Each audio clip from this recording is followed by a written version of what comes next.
Hey, what's going on, guys? Crass Businessman here. Today we're going to be talking about the difference between quitting and refraining from continuing. So today's quote of the day is, "It's okay to have your eggs in one basket, so long as you control what happens to that basket." And that's by Elon Musk. So the subject of this video was inspired by a friend of mine who has been going through kind of a recent struggle. So she's been pondering whether her decision to break up with her long-term boyfriend was the right one.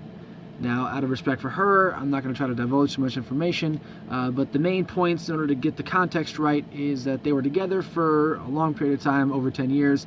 They have a few kids together, and he didn't really treat her too well. Now, she's been plagued by several different fears as a result of this. So she didn't want her kids to think of her as being a quitter.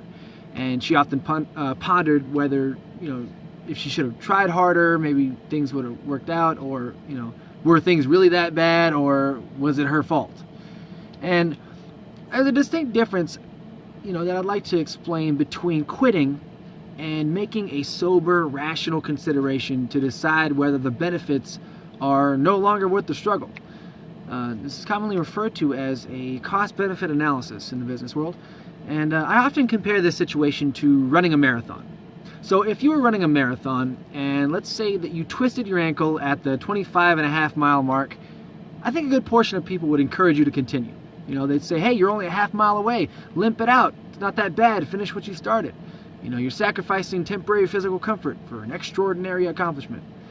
And now, I might have said that last sentence kind of sarcastically, but I actually meant it. I would definitely count myself among those people who would encourage you, because you're only half a mile away, and I'm all about pushing and bettering yourself and pushing your limits and whatnot. However, let's modify the analogy just a little bit. Let's say that you fall hard and you break your fucking leg, and you're only a half mile into the race. And the marathon is not like a race for the cure. There's no prize money. It's just a leisurely activity you decided to do last minute on a Saturday. Now is it worth finishing? No, it's not. There's no benefit anymore. Why would anyone in their right mind want to continue? They wouldn't.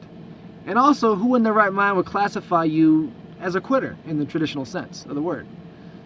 Would anybody do that if they were in their right mind? No! That's absolutely ridiculous. See, when the benefits no longer exist, it becomes a pointless venture.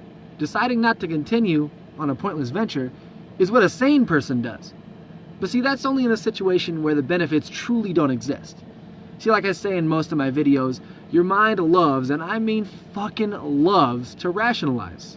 You could find any reason under the sun to validate why you should or shouldn't do something based on what you feel like doing.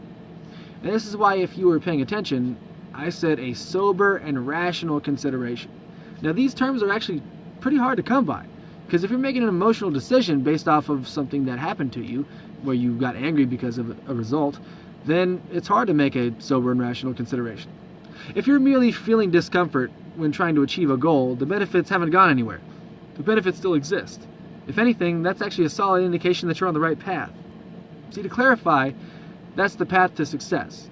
If you aren't trying to be successful, then do what's comfortable all the time. Guaranteed you're going to get mediocre results. And the reason is actually quite simple. See, if you want to do better than someone, you have to do better than them. If the average person is sitting on the couch decking off, scrolling through Snapchat stories, not providing shit to society, if you want more than them, you got to do more than them. It's pretty basic and pretty simple. But this is why it's so important to make sure you're making that distinction. So to try to come back around, I'm not advocating for quitting in any stretch of the imagination. I'd say the vast majority of instances, you should not quit at all. However, if you are capable of making an unbiased and sound judgment, known as a cost-benefit analysis, and you find that it's nowhere near worth doing after carefully evaluating it, then don't fucking do it. But you really have to compare all the possible benefits before bowing out.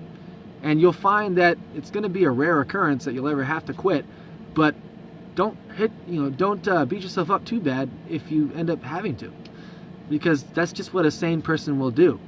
There's no point in continuing if there's absolutely no benefit.